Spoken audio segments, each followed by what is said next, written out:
Dédé àsìkò yìí, orúkọ tèmi ni olùkọ́ Akínlábí. Ní èní, a ó máa ṣe àgbéyẹ̀wò àwọn nǹkan ìmúyẹ tí a fi lè mọ̀ pé bóyá nǹkan abẹ̀mí ni eléyìí àbí nǹkan abẹ̀mí tí à ń pè ní characteristics of living things. Ṣùgbọ́n kí a tó máa tẹ̀ síwájú, a ní láti kọ́kọ́ mọ iye ọ̀nà tí àwọn nǹkan abẹ̀mí tí a pín sí. Ọ̀nà márùn-ún la dẹ̀ pín nǹkan abẹ̀mí sí. Alákọ̀ọ́kọ́ ni plant A, àwọn ewéko.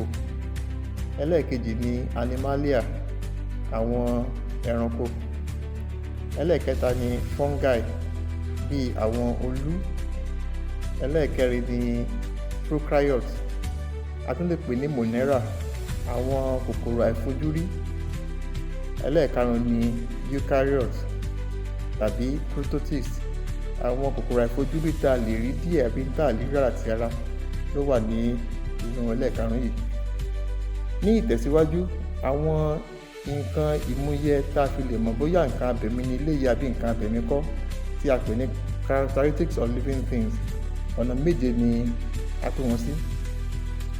Alákọ̀ọ́kọ́ ni movement, bóyá nǹkan tí a rí yìí ó lè gbéra láti ibìkan sí ibìkan àbí ó lè gbé ẹ̀yà ara rẹ̀.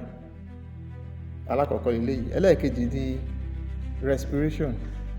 respiration jẹ́ bóyá nǹkan yìí lè mí sókè àbí ó lè mí sódò.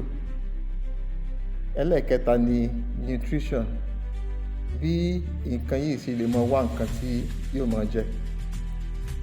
Ẹlẹ́ẹ̀kẹrin ni irritability tàbí sensitivity, bí nǹkan yìí ṣe ń tají sí àwọn ohun tó wà ní àyíká rẹ̀. Ẹlẹ́ẹ̀karùn-ún ni growth, dídàgbàsókè nǹkan yìí. Ẹlẹ́ẹ̀kẹfà ni excretion, bí nǹkan yìí ṣe ń gbé àwọn nǹkan tí ò dáa kúrò ní inú ara. Ẹlẹ́ẹ̀keje ni reproduction jẹ́ ṣíṣe ẹ̀dá ara nǹkan abẹ̀mí yìí.